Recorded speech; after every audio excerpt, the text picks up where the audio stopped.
dienos susukusios į mano kanalą. Pagaliau į mano kosmetinę atėjo šventė ir aš visiškai pabaigiau savo nuoširdžiai kiekvieną dieną naudotą mylimą bronzantą. Ir kadangi šiais metais aš vykdau akciją, jog nepirku jokių naujų tam tikrų produktų, kol nepabaigiu senųjų, tikrai ilgą laiką dariau apžvalgas įvairiausias ir skaičiau įvairiausius blogus, kokį naują bronzantą aš turėčiau įsigyti, į ką turėčiau investuoti pinigus. Ir po ilgo diskutavimo galvoje aš nusprendžiau, kad šį kartą noriu investuoti į kažką, ko galbūt aš dar nebandžiau, kas galbūt skiriasi savo tekstūra nuo man įprastų bronzantų. Tad nusprendžiau įsigyti Yves Saint Laurent jų Le Saharian, rodos taip vadinasi, linijos bronzantą. Pagalvojau, kad galbūt ir jums būtų visai įdomu, jeigu mąstote apie jo pirkimą arba šiaip mąstote apie tai, kokį bronzantą išbandyti.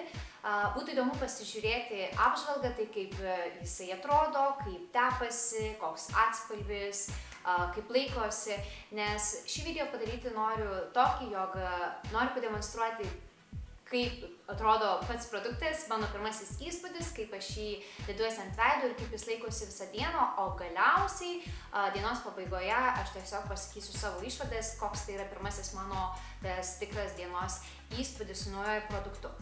Taigi taip, pačio produkto net nebuvau išėmusi iš dėžutės kol kas ir tikrai jis man yra visiškai naujas, lygiai taip pačiai kaip jums. Originaliai jisai vadinasi Le Saharian Sunkist Blur Perfector Healthy Glow Balm Powder. Labai ilgas pavadinimas ir jo pagrindinė esmė tai, kad jis yra tokios kaip kreminės tekstūros, kuri ant odos tampa pudra. Galima taip išsireikšti, jis tiesiog ar tai išsausėja, kažkaip, žodžiu, nežinau, kaip tiksliai tai viskas atrodo, nes bandžiau tik tai parduotuvėje, tiesiog testerius, tai bandysim ir žiūrėsim kartu. Pasirinkau, taip, pirmiausia, pradėkime nuo kainos. Taip, čekis man sako, kad aš už jį mokėjau 49 eurus 5 centus. Iš tikrųjų, tai yra kaina parduotuvėje vienoje XXL, tai yra Belgijos parduotuvė. Kiek kainuoja Lietuvoje, negaliu pasakyti, netikrinau, bet manau, kad labai didelis kažkokios persvaros kainų nėra. Tai tokia kaina, tai yra vis dėlto investicijos reikalaujantis produktas ir aš labai tikiuosi, kad jisai vertas tų pinigų ir kad jisai man tikrai patiks. Taip, aš pirkau atspalvį numeris 3, vadinasi Epis. Mano prancūzų kalba labai prasta, tai jeigu kažką tarsiu labai prastai, tie, kurie šneka prancūziškai, atsiprašau. Taip, ir kas mane sudomino, tai kad šį produktą, bent jau tai kaip jie sako ir koks yra aprašymas produkto, jį galima naudoti arba ant viso veido, tiesiog suteikiant tokį saulės pabučiuotą įvaizdį, tiesiog sveikesnį, labiau įdegusios odos įvaizdį, arba su juo galima kontūruoti. Kadangi aš kažkaip labai skeptiškai žiūriu į tą produkto padengimą ant mano viso veido, nes jis linkęs raudonuoti ir aš jeigu pagalvoju, jeigu dar dėčiau ant viso veido, tai gali atrodyti dienos eigoje gana keistai, tai aš jį bandysiu kaip kontūravimo priemonė, kaip paprastą bronzantą ir naudosiu tam tikrose veido vietose. Taigi, bronzantas ateina į dėžutėje, kaip ir priklauso, kas viduje. Viduje mes turime patį produktą, kuris yra įpakuotas plastike ir šalia jo yra toks šepetėlis su vienoje pusėje kempinėle ir kitoje pusėje šereliais.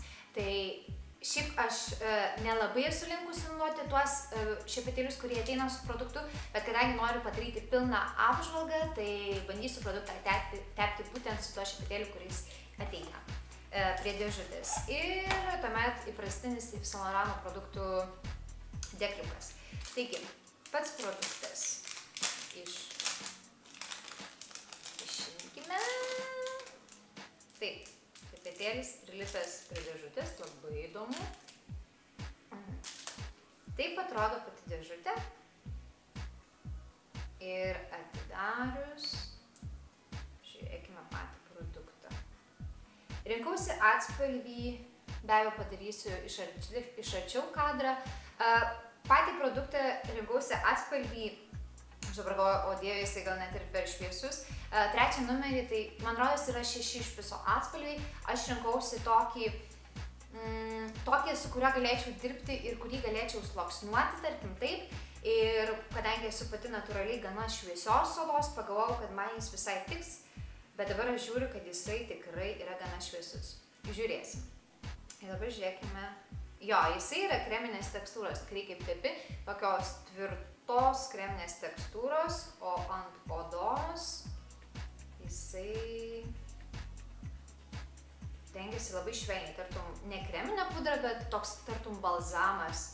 Bet aš dabar žiūriu, kad aš jį pasirinkau itin šviesią spalvą, bet aš tikiu, kad aš kažką su jie padarysiu. Taigi, dabar bandysime patį produktą ant mano veido, aš esu pasidariusi makiažą, atsiprašau, bet nesu nei kontūravusis veido, nei tepus kažkokio kitokio bronzanto, taigi bandysime mes šitą produktą.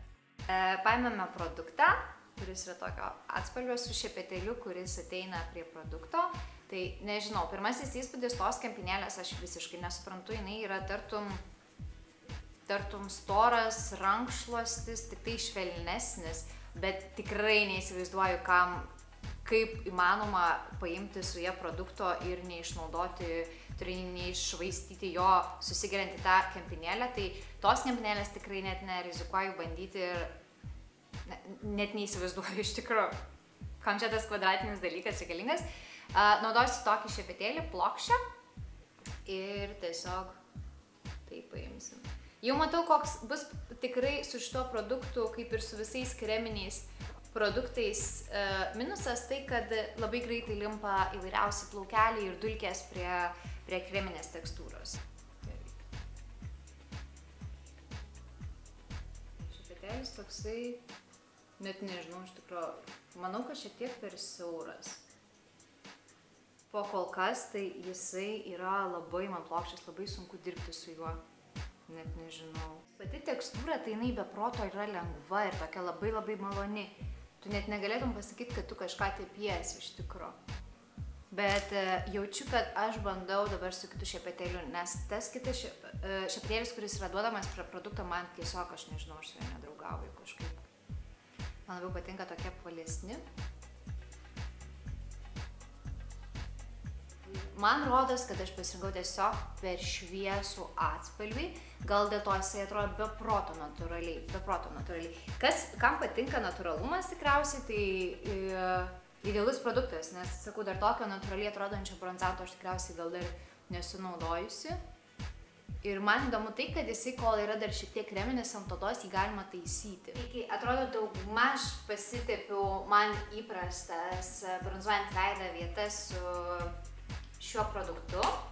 Ir pasimsiu tiesiog didesnį veidrodį, kad galėčiau matyti, nes tas mažiukas veidrodukas labai, o mano veidas didelis.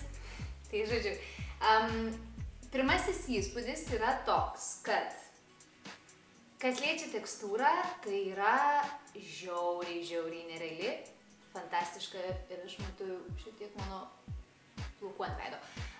Pati tekstūra yra kažkas tokio. Aš sakau, negaliu pasakyti, kad ji tapo labai kažkokia tai pudrinė, bet kai tu ją tepi, ji atrodo tartum nieko netepi. Toksai lengvas, be proto, net nesakyčiau, kad tai labai kaip balzamas. Žiūrėsim, kaip laikosi dienos eigoje. Taigi, tekstūra man labai patiko. Spalva vis dėlto bijodama prašauti tamsesnę spalvą, prašoviau pirkdama per šviesą. Ir dabar žiūrėkime, kiek yra valandų. Taip, dabar yra po 11:37 ir tiesiog po keletos valandų nufilmuosiu, pasižiūrėsiu, kaip laikosi, turiu šiandien keletą reikalų, taigi tikrai eisiu į lauką, tikrai žiūrėsiu, kaip dienos šviesoje jisai atrodo ir duosiu jums žinoti. Kągi, dabar jau yra vakaras ir aš įsitaisiu į savo patogesnius rūbus ir bronzantą aš nešiojau kad buvo prieš 12, man rodos, jį užsidėjau, o dabar yra, beveik 7 valandos vakaro. Ir makiažo visiškai neliečiau, tiesiog porą kartų užsidėjau dar kartą lūpdažį, o žodžiu veido neliečiau, jis tikriausiai nelabai gal belikęs ryškus, apskritai visas makiažas po dienos, bet man didžiausia esmė, kas vyksta ant mano žandų. Ir ką aš matau, iš tikro produktas dar matosi, tai labai bijau, kad kamera tikriausiai to neatspindi, bet po kol kas ten, kur ką padėjau, tai žodžiu jis lyg ir lygės, visiškai ant odos nesijaučia ir sakau, net dienos eigoje vis paliesdavau odą, tiesiog pasitikrindavau, turiu menį, ar jisai keičia kažkokią ten tekstūrą ar kažką, tai jis visiškai nesijaučia. Ir ką galėčiau pasakyti, kadangi šiandien ryte dėjausi specialiai šiek tiek sunkesnę kreminę pudrą, vien dėl to, kad geriau pamaskuočiau veidą ir kad matyčiau ryškesnį rezultatą su bronzantu, tai aš jaučiu, kad man kreminę pudrą, turinėje šiek tiek jaučiau, nes jinai tokia matiškesnė, bet užsidėjus bronzanto man ta oda tartum suminkštėjo, tartum jinai tapo tokia švelnesnė, apskritai pati ir drėgnesnė. Tai man tas patiko ir jo, ir tikriausiai reikėtų padaryti išvadas, nes po kol kas vaizdas tai yra visai neblogas, nežinau iš tikro, ar jūs matote kažkokį skirtumą, bet man po kol kas tai kiek aš žiūriu, kur aš tepiausi, lyg ir išlikęs tas bronzantas visai savose vietose. Tai žodžiu, ką aš jaučiu po pirmos dienos naudojimo, kokie mano pirmieji įspūdžiai. Tai tikriausiai reikėtų pradėti nuo, tarkim, dalykų, kurie man šiek tiek užkliuvo, arba kurie man nuoširdžiai, tarkim, nebuvo, kad 100% wow. Tai visų pirma, tai yra produktas, į kurį reikia investuoti pinigus. Tai yra tikrai brangus bronzantas, vienas brangesnių iš viso, kiek aš esu mačius parduotuvėse. Aišku, tai yra Yves Saint Laurent, jie visą laiką laiko tokias kainas, bet tarkime, pradedantiesiems naudoti kosmetiką, aš net nerekomenduoju tiek investuoti į produktą. Tokiems žmonėms kaip aš, kurie labai mėgsta eksperimentuoti ir tai yra jų aistra ir hobiai, tai ta kaina nėra tokia baisi. Dar minusėlis, kuris sakau, bet jisai nėra konkrečiai šitam produktui, tai yra apskritai visiems kreminiams produktams, tai kad reikia su juo atsargiai gyventi, nes tikrai lips viskas ant jo, bet jeigu sandariai laikant, uždarant, tai manau, kad su tuo problemų nebus ir naudojant kokybiškus nesišeriančius šepetėlius. Ir tikriausiai dar vienas toks kaip, tarkim, minusas, arba dalykas, kuris man pasirodė nevertas dėmesio, tai yra šepetėlis esantis prie produkto. Nežinau, gal tiesiog reikia prie jo priprasti, arba galbūt aš nepagaunu kažkokios technikos, tačiau šito šepetėlio plokštumas, turinys be proto minkštas. Bet šito šepetėlio plokštumas, aš nežinau, arba mano veidos gal yra per didelis, bet tiesiog jis padaro tą tokią liniją, kurią reikia po to labai sklaidyti ir koreguoti. Ir trečiasis dalykas, kas tikriausiai, bet aš negaliu pasakyti šito 100% dėl to, kad kitų atspalvių nebandžiau, bet šitas atspalvis yra gana šviesus ir tikriausiai atspalvius reikia rinktis gana atidžiau. Jis tiks tikrai arba mano komplektacijos žmonėms, kurie mėgsta natūralų įvaizdį, arba šviesesniems. Tai kas mėgsta labiau pakontūruoti, tai šis atspalvis trečiasis, taip, numeris 3, tikrai netiks. Tai nes jisai ne tiek kiek kontūravimui, kiek pabronzavimui, apskritai veido patamsimui, bet labai kontūruoti išraiškingi su šito būtent atspalviu tikrai nepavyks. O dabar apie tai, kas man patiko. Tai be abejo visų pirma, gal čia ne visų pirma, bet ir man be proto patinka jo pakuotė, yra labai tvirta, jeigu girdite tą garsą užsidarant, pati tvirta, metalinė, šiaip dizainas aišku be abejo gražus, nes kaip ir visi Yves Saint Laurent produktai, tačiau tikrai jauti produkto kokybę, tikrai nebaisu būtų, kad jis sudužtų, nes tai yra kreminės tekstūros visų pirma, o visų antra tikrai labai kokybiška pakuotė. Tekstūra yra kažkas fantastiško, aš tikrai nesu naudojusi iki šiol jokio produkto veidui, kad jis būtų tokios tekstūros. Atrodo be galo natūraliai, kai tu pats stepiesi ir palieti odą, tu negali pasakyti iš viso, kad ten yra kažkoks produktas. Tai žodžiu, tekstūra man irgi labai patinka ir man patinka jo natūralumas. Taigi čia galiu pasakyti, kad tai yra pliusas man, nes aš kaip ir minėjau labai mėgstu tokį natūralaus, tartum tai nebūtų per daug kontūruotas veido įvaizdį, tai man šis produktas labai puikiai tinka dienai, idealus. Kas mėgsta, tarkim, išraiškingesnį kontūravimą, tai tam gali žmogui taip tapti minusu, bet aš atrandu tame pliusą. Tai tokie pagrindiniai dalykai, kas man įstrigo dienos eigoje. Ir aš nežinau, bent jau man žiūrint, jis tikrai išsilaikė per tą dieną. Buvau lauke ir gan aktyviai leidau dieną ir visai yra viskas išsilaikė ant veido, kas man patinka. Tai žodžiu, tokie mano pastebėjimai.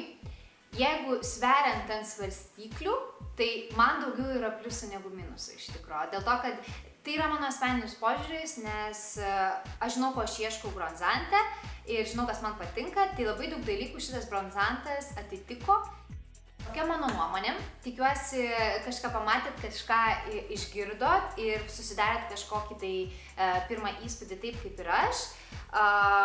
Labai linkiu iš tikrųjų panaudoti ir išbandyti vis kažkokių produktų, kurie yra iš jūsų komforto ribos, nes, sakau, iki šiol kreminio bronzanto tikrai niekada nebandžiau ir man pirmoji diena su juo visai neblogai sekasi ir visai patinka. Taigi, ačiū, kad žiūrėjot ir susitiksim mano kitam video. Iki.